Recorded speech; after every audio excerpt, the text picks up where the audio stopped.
Si Kristo ay tunay na Diyos at siya ang nagbibigay ng buhay na walang hanggan sa lahat ng tao. Apat na P ang kailangan ng tao para ang tao ay makapasok sa kaharian ng Diyos.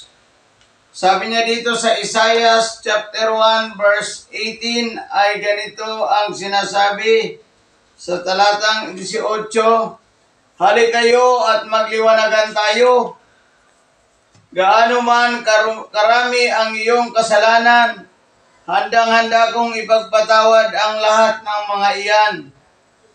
Kahit na kayo'y maruming-marumi pa sa kasalanan, kayo'y magiging busilak sa kaputian." Ito yung panawagan sa atin ng Diyos, na sino mang magsisisi sa kanyang kasalanan at tatanggapin si Jesus bilang Panginoon na tagapagligtas, siya po ay mayroong buhay na walang hanggan na inaasahan doon sa kalangitan.